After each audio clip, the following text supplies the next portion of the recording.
Well, there's been a House of Keys sitting today on Tuesday. They're on their break. Speaking with Julie Edge, member for Onchan. You had a question about vaccines. No, got nowhere near. I mean, what, 5 questions, isn't it, in total they got through today? Very long. And, of course, I know it frustrates you immensely that they wouldn't vote to continue questions any longer. Yeah, it's really concerning, Paul, because we only really got the questions that have been rolled over already answered today. So, therefore, any questions that were put down nearly 2 weeks ago by members to get answered haven't been answered today. So it's really not showing good democracy on the Isle of Man when we're asking questions for our constituents and the ministers should be there to answer. They shouldn't be voting against question time.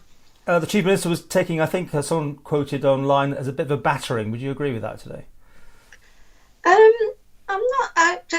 I think it's just becoming a bit of a battering, and that's the way people are viewing it.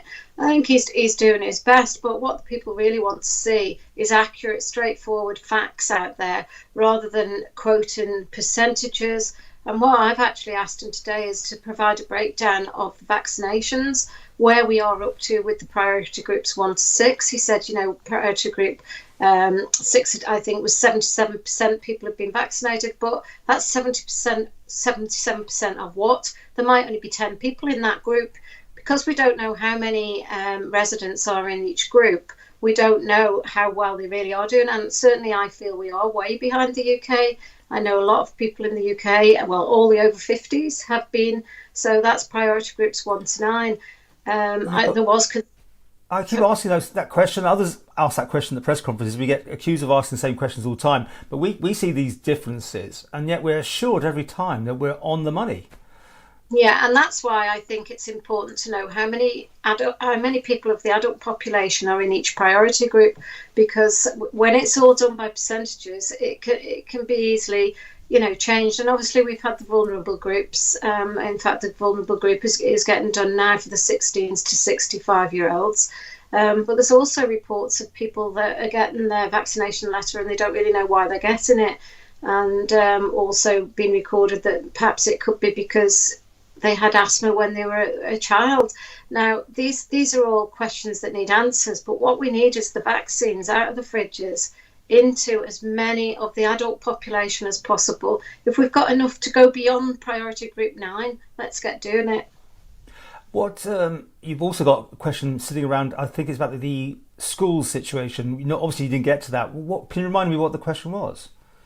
It was with regards to the decision-making process for keeping schools open on the 1st of March. What clinical advice had they received, and what was the outcome and the voting in the Council of Ministers. So disappointing that we didn't get to that. I think I probably already know the answer will be it was unanimous in Council of Ministers. I don't know if it was or not. But I think we have a right to know what the decision process was on the 1st of March, what clinical advice was there. They knew it was the Kent strain, yet they said the schools were safe to go into on the 1st of March. And here we are now, and we're still getting cases in the community. Well, as we start with this thing, it's strange, isn't it, that the questions don't get extended, so all these are building up in the system. I mean, it must be very frustrating for you. It is, but you do find sometimes by putting a question down for a constituent, the answer usually gets put out there before you get round to asking it. So that happens frequently as well. So there's a lot of benefit to asking those important questions for the people of the island to make sure that the answers that they want are out there and in the public domain. It's no point saying it. I heard it a few times in the press briefings.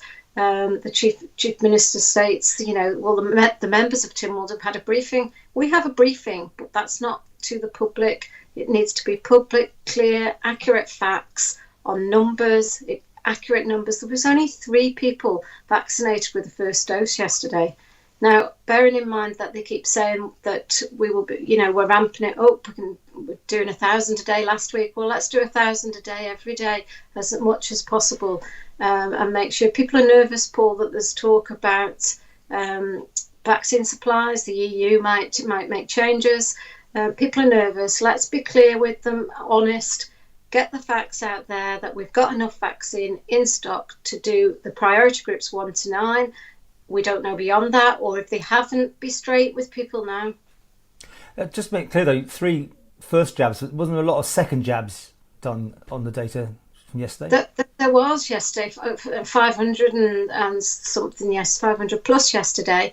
Now, I want everybody to have a vaccine. I'm not saying they shouldn't have had their second vaccine, but if there's an opportunity to move it to what the current policy is, 10 weeks, I think we should be going to 12 weeks.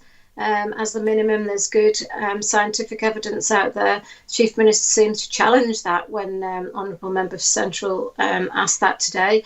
He challenged that scientific evidence. Well, I'm sorry, I'm sure we all would. We look at the professionals, the professors that are leaders in their fields who are advising that, the intervals can be extended.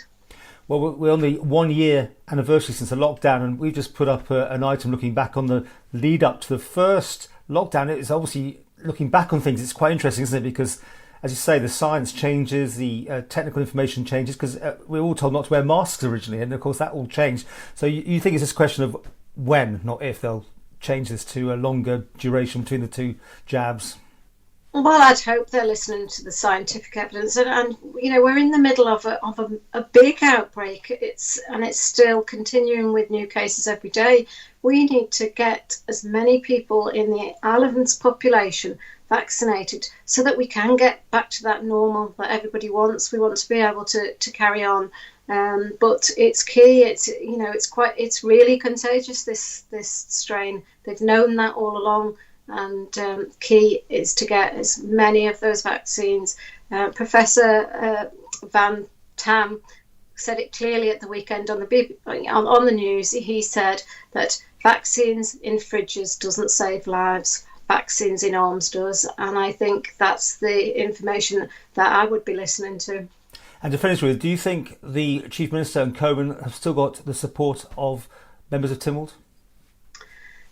It's certainly it's getting a bit concerning at times, and certainly derogatory comments, or you were previously in the department, things like that, not helpful to Manx politics. We do all work together. There is groups of us that work together and pull together, and we do get changes that way. But certainly we're in the middle of this. We need to get out of it, and we need to make sure that the decisions are the right ones for everybody, not challenging whether it's the scientific expertise from professors from across, etc.